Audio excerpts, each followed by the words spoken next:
Hello, everyone. This is MMA Interesting Prospects podcast. Today, our guest is Sean McPadden, one of main stars of LFA. Hello, Sean. How are you? Hey, how's it going?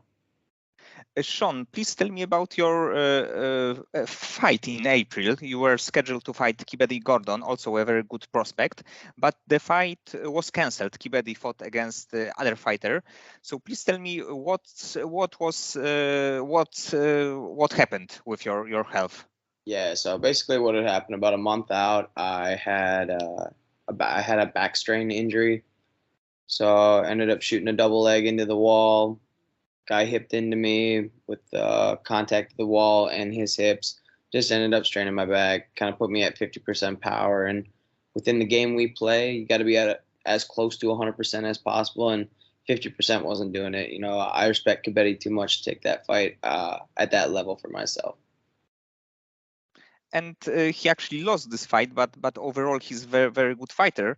And his opponent that he faced, Amari Savan, is also one of the, let's say, toppest prospect on LFA. So I think that both fights would be still very good for you. Yeah, for sure. No, I think Amari is he's a tough fighter. I think he's a big guy for Kabedi too. Amari, I think, has fought even as high as 155 professionally. So, and I know Kabedi's fought at 125. So I was kind of curious how that fight was going to go down, just because I know the uh, the weight difference was going to be there, and it kind of went how I thought it was going to go. Amari was going to be able to get early takedowns on him, but he ended up dropping his hands. He gets caught over top with a nice shot. So, and it's part of the game that we play. And on LFA 160 in June, there will be an interim bantamweight title fight. So I think that you may be interested in the winner of this fight. Hey, I've talked to Mark Berry. I've even, chipped my name to Ed Soares before. I'm one of the most exciting fighters, on the regional scene. There's no doubt about that. I mean, if you've ever checked out how I fight, you already understand that. I fight to win. I fight to finish. I'm a 6-1 pro. All 6 wins by finish, and everything within 2 rounds except for my one 145-pound championship that was in round 3. So I'm an exciting fighter. What can I say? I mean, I'm the kind of guy you want to put in front of a audience and let me shine. Yes, and I think that the rematch against Begoso would be a good opportunity for you, just to win it back. Oh, I would love to fight Alan again. That fight was going completely and totally the exact way I played it out in my head, and he looked down, swung hard, and ended up catching me lucky. So I just happened to not be too lucky that night. That's all right though. But it also shown that how many great prospects are in the LFA, because like bantamweight division, featherweight division, it's like so many good guys who can be in the UFC or Bellator right now. Mm-hmm. No, absolutely. LFA. I always say LFA is like Division 1 for MMA. Where the top place where you want to be at. When you're looking to advance onto the UFC, you're going to get the best competition. You're going to get the best looks in regards to eventually advancing to the UFC as well as you do well. Yes, and even last interim bantamweight champion Gerald Hodge just signed with the Bellator, so it's like the title is opening so many doors for the fighters. No, absolutely. And let's talk about your beginnings in the sport. What was the first discipline that you ever train? So back when I was 15, so almost 13 years ago now, I started Brazilian Jiu-Jitsu. So I'm a Brazilian Jiu-Jitsu black belt under Chris McCune, who's a fourth degree black belt under Higa Machado. So I got some extremely good lineage there, to say the least, especially with my coach winning a world championship medal in Brazilian Jiu-Jitsu. And we can see your grappling in the fights, because you are like true finisher. You finish by submission 5 of your 6 wins. So it's like even by the numbers, we can see that you are like a murderer on the ground. Yeah, pretty much. No, I always tell people I like to beat them up on the feet, and as soon as they shoot stupid shots, it's an easy joke. Pretty much easy choke every single time. I mean, if you kind of like, my fighting style is very stand up focused, but when guys make the mistake of bringing it to the ground, that's when I'll end the fight. I mean, not many people have the ground experience and just the skill that I have there. So I've definitely seen my career flourish on the ground more or less. Yes, and even in your last fight against Michael Sir, he's also a very good grappler, and you submit him in the second round. Yeah, and that fight played out pretty much exactly how I thought it was going to. We knew his stand up was kind of lackluster, so I outboxed him. I think I dropped him twice, and then he continued to shoot stupid shots, and I just punished him. I mean, he shot in. I caught a ninja choke, and I mean, if you know anything about a ninja choke, you're just not getting out of it. It's one of the tightest chokes in the game, maybe second to, man, I would say second to none.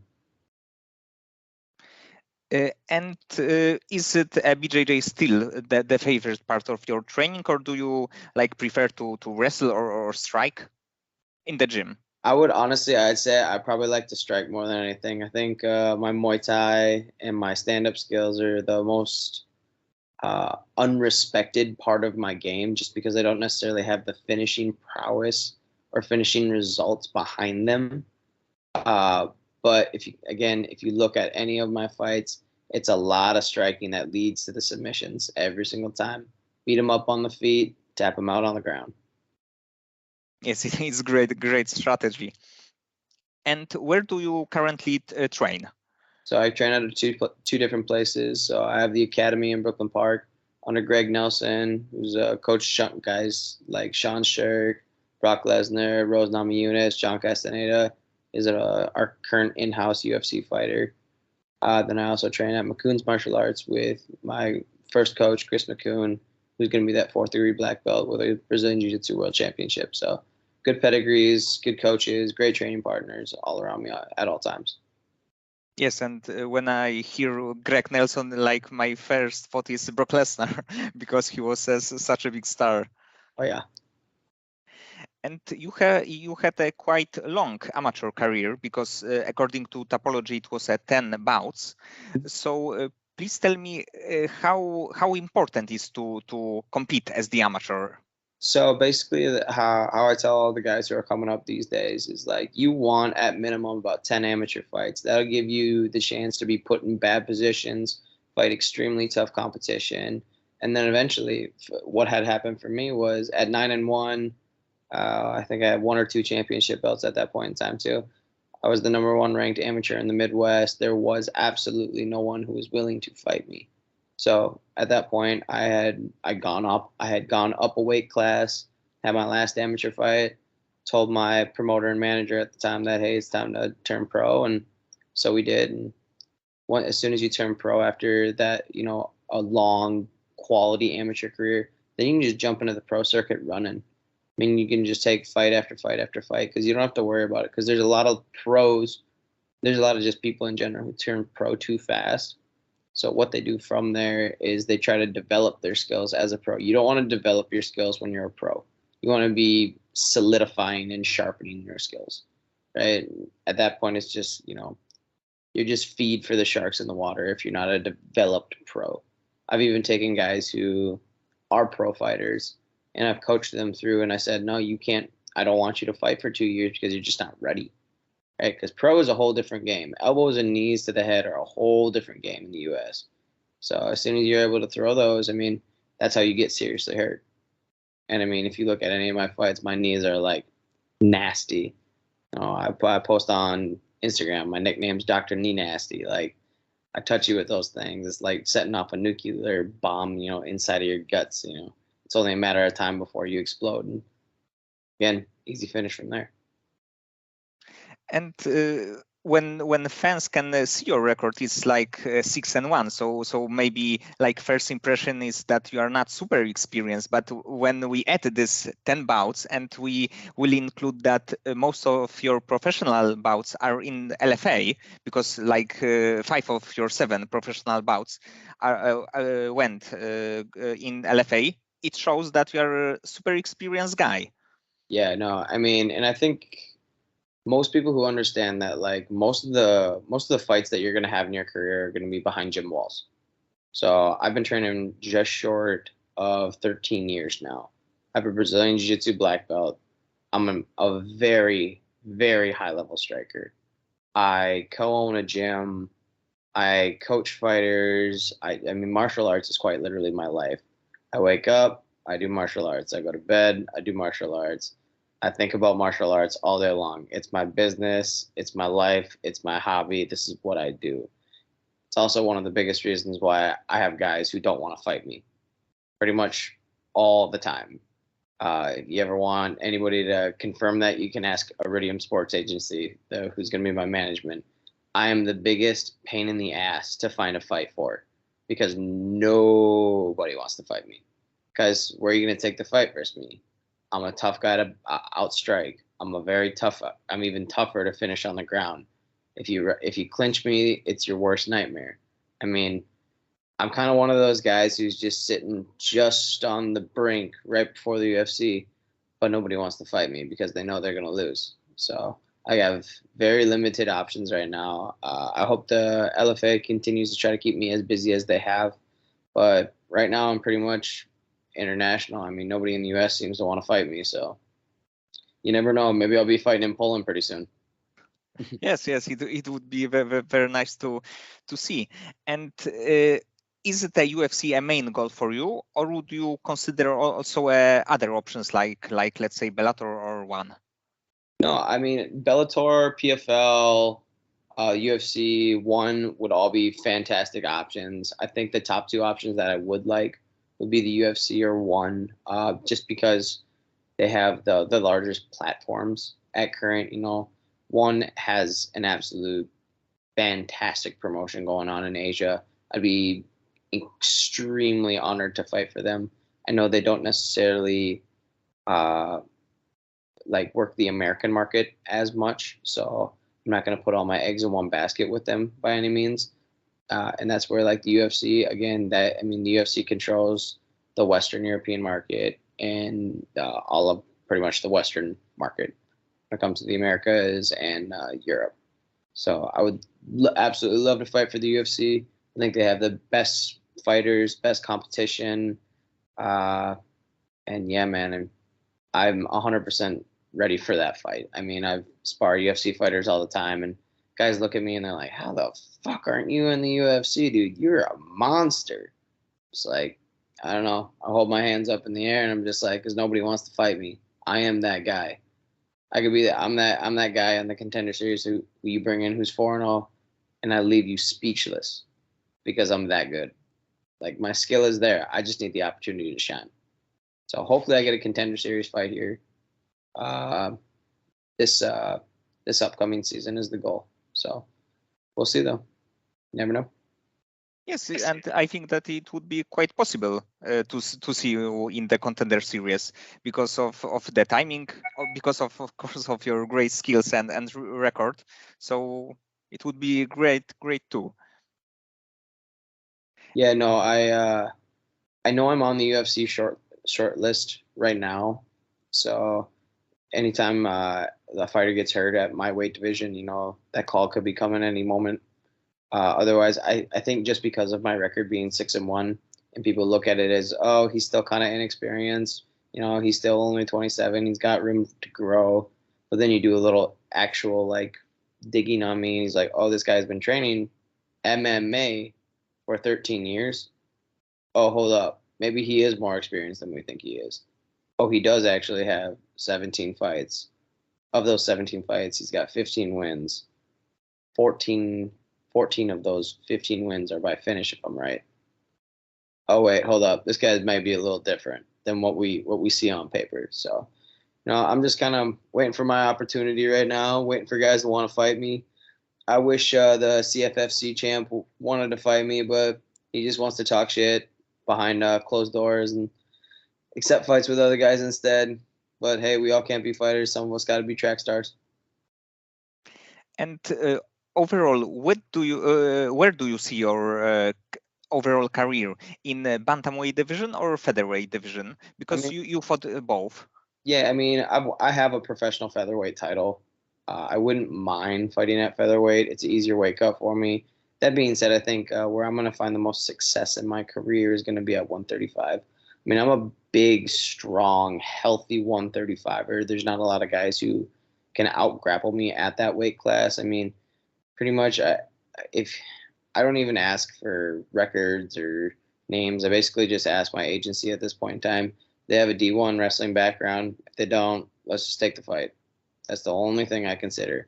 I don't care if you're 10 and 0, 9 and 0, have all these different finishes, you're a jiu-jitsu world champion, yada yada yada yada yada. It doesn't matter to me.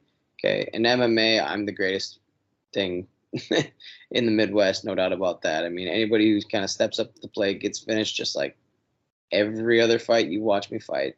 So I would love to see Alan Bagasso again at LFA. I'd love to see uh, any of the LFA champions. I think Naman Sento was another guy who was just competing for the LFA title. I think he fought Hodges. I know that name has come across my plate before. We ended up going with Sear instead of Naman Sento, but he's another guy I wouldn't mind fighting. I know Hollywood, something Hollywood. Is another guy, fantastic fighter. I'd love to fight him too. So I'm just waiting for my opportunities. So whoever wants to step up to plate, fight me. Let's do it. Okay, KSW, call, let's do it. Call me out. I don't mind flying out to Europe by any means. Yes, you are open for any organization in the world. Absolutely, no ties. And I think that we can see, like even when we see your record, that we are not afraid of taking tough fights, because Michael Sear was undefeated guy. The fighter that you fought for the featherweight title in Iowa was like over 20 fights veteran. So for the guy with less professional fights, it can also be risky, and you take it and you finished him. Yep. No, I mean, and the thing was for that, so the guy you're talking about for the featherweight title, Chris Dunn. Chris Dunn was 16 and 10 when I fought him. Handful of knockouts. He was on, I think, a 3-fight win streak with 3 straight knockouts. On top of that, Chris Dunn has fought and beaten 3 or 4 UFC fighters. So he's not. He might look 16 and 10, but Chris is a fantastic fighter, absolutely phenomenal athlete with a plethora of professional fighting experience. And again, same thing happened. I kind of weathered the storm versus him. Ended up making a little comeback. Finally got the takedown on him. And then as soon as we get to the ground, they go to sleep every single time. And if you can choose any fighter in the world, let's say bantamweight division, in like dream fight, who do you like to choose and fight? A dream fight for me. Wow. Sean O'Malley. I would love to fight Sean O'Malley. I think he's a terrible matchup for me, just because of the length, and those guys are a little harder to control. My clinch being one of my strongest weapons. I think I could see myself struggling there. But that being said, being a longer guy, I think I could get under his base, being able to take him down, and I could provide real problems for Sean. So, and I've always said, Sugar Show has got to end. The Sugar Show is going to end when the Sean Lucky McPadden train comes to the UFC. Make no mistake, I am the one, the only Sean that people want to see fight. Only Sean in the bantamweight division. Yes, sir. Absolutely. Yes, but overall, sometimes people think about him as the product of the UFC, but he's also a very, very good fighter, because he fought with the great fighters. He won against the former champion Jan. So overall, it's like much more than like followers. No, absolutely. I think Jan fought a terrible game plan though. Jan tried to box him. You don't box a guy like that. You take him down and you beat the hell out of him. So, and again, I mean, guys tell me all the time, dude, I don't know how you fight at 135 pounds because you feel like 250 on top. I am a very strong bantamweight, and when I get on top of you, I'm smothering, and smothering in the sense like Khabib. I'm one of those guys who can hold you down and beat you senselessly. So, again, O'Malley's not a good fight. I'm not a good fight for him. And who is your favorite fighter to watch? Favorite fighter to watch. I mean, I think it changes throughout kind of throughout the year. You know, I'm somebody who does a lot of film study. I've loved Conor McGregor over the years. I mean, I think he's done phenomenal things from a business standpoint of MMA, as well as evolving certain techniques. The front kick is a big one. So the way he throws his cross is actually really interesting because he overextends over his foot to catch people. So there's a really nice breakdown on YouTube. I think BJJ Scout does it. Donald Cerrone is always one of my favorites. I mean, I was sad to see him. Sad to see him go. Khabib is one of my favorites. Who's my current favorite UFC fighter? Oof. Man, I don't know on that one. I can't even think about it. That's a tough one. I think somebody who I really enjoy watching fight, I would say, is Peter Yan, just because he's high pace, forward pressure. But again, I think Yan he doesn't fight to his full potential because he limits himself. So maybe no. Okay, I would say Volkanovski. Volkanovski, I can say, is probably one of, if not my favorite UFC fighters. He's taken his skill set and he continues to properly apply it to particular game plans to assert himself, but in an aggressive fashion. That's my one dig on Izzy. Izzy's relatively aggressive, but he can play more counter-striking and more passive versus Alex likes to be on the front foot dominating the fight, but also using quality movement and angles. So, yeah, Volk.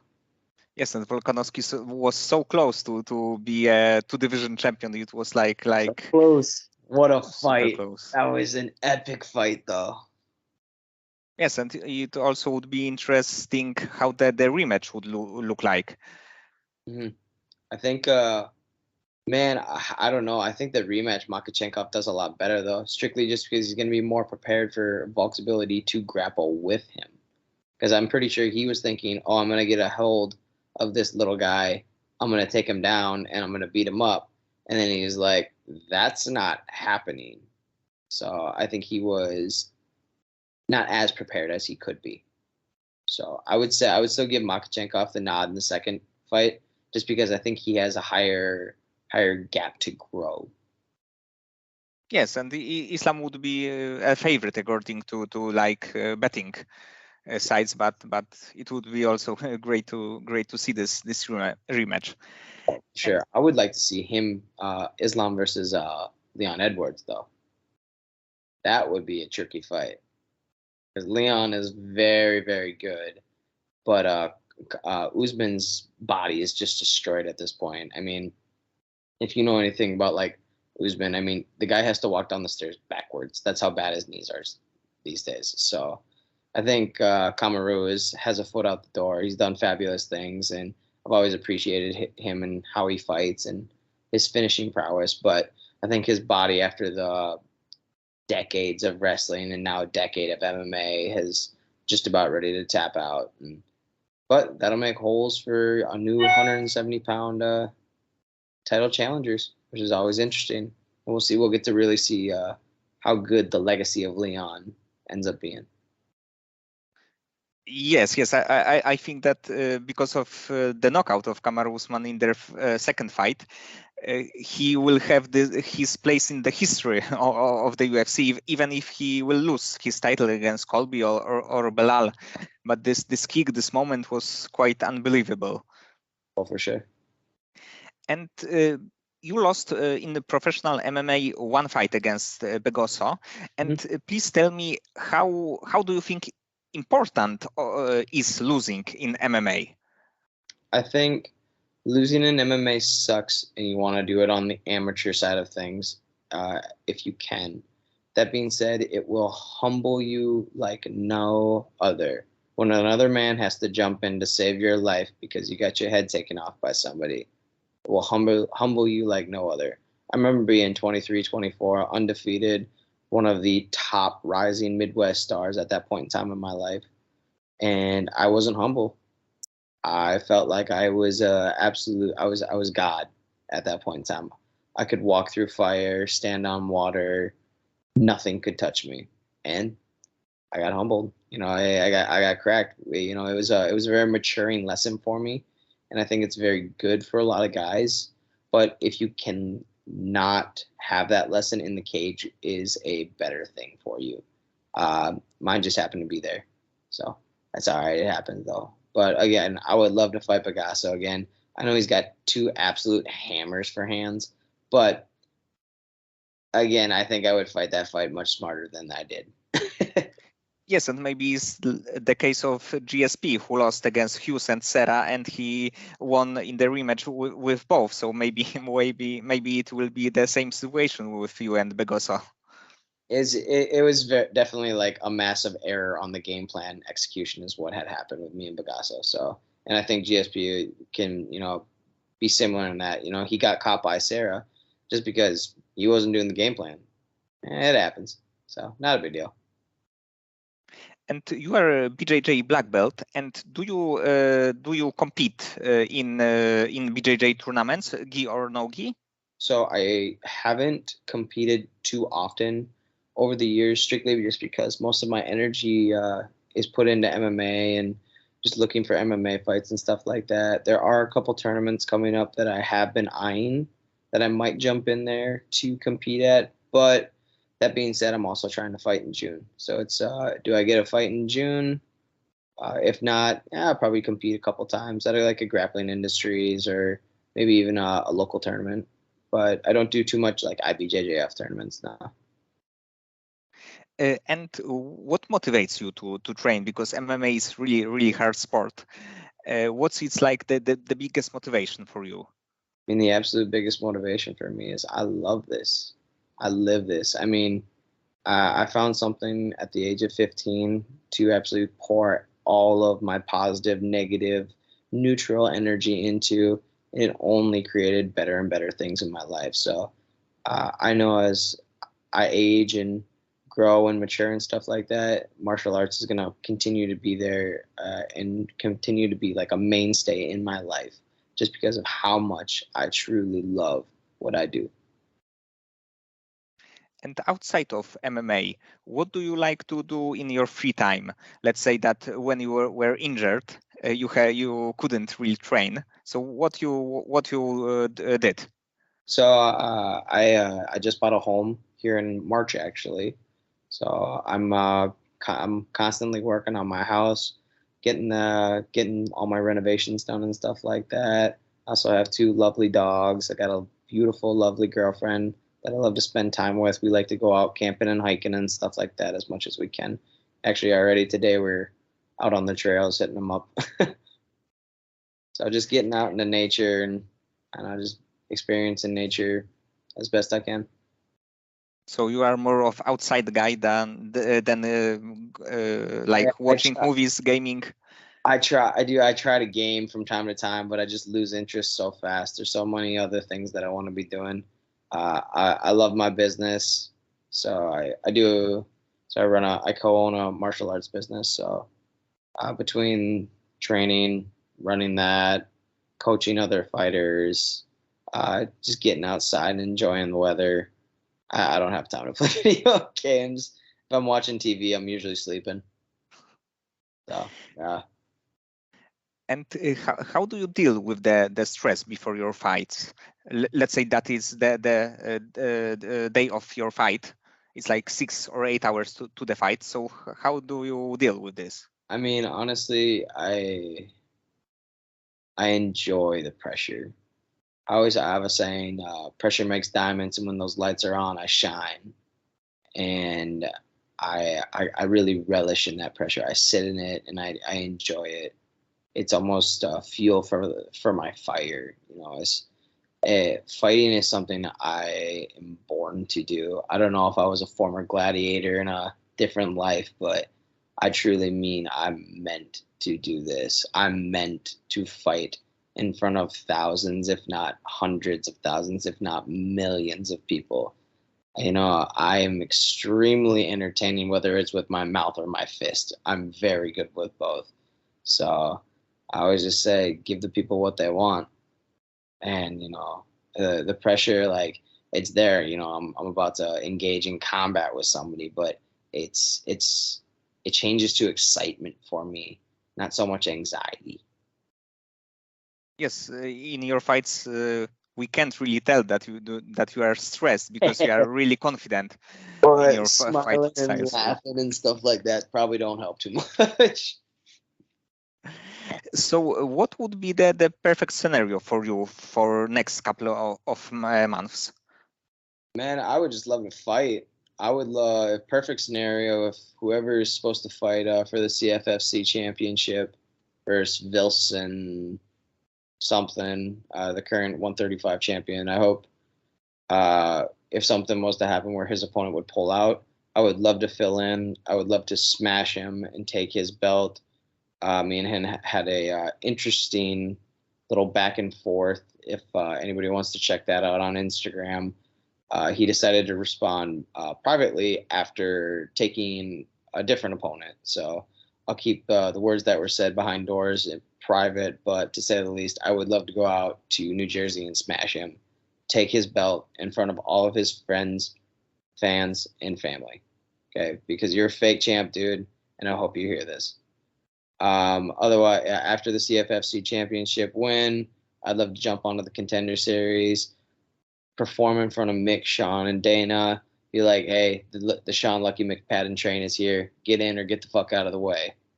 After the Contender Series, I'd like to finish out the year UFC in late winter time, November, December for myself, and give myself a little Christmas present, a little Christmas fight of the night, performance of the night, kind of finishing bonus.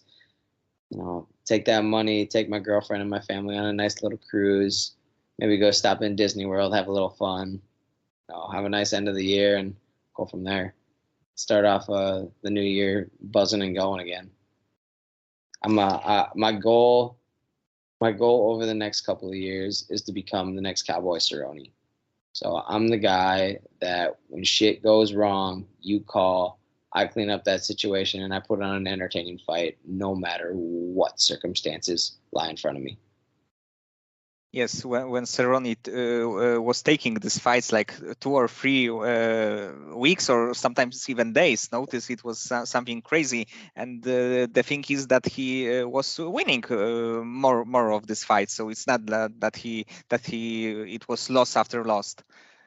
Yeah, it's one of those things. It's once you know how to fight and you're confident in your ability to fight, as long as your weight is good, why not fight?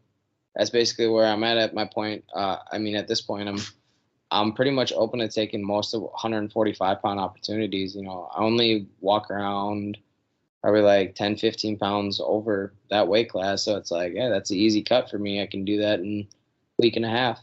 So fight somebody, make a payday. And I always say I cash check or take necks, checks, and chins, necks, and cash. Check chins, necks, and checks. I haven't fought for so long. I don't know my lines anymore. So, Sean, many thanks for this conversation. I hope that you will win 3 fights in this year, and one of this will be in the UFC with the bonus or 2. It would be great, and I hope that we can see you more often in the cage because it's like pleasure to watch. I appreciate that.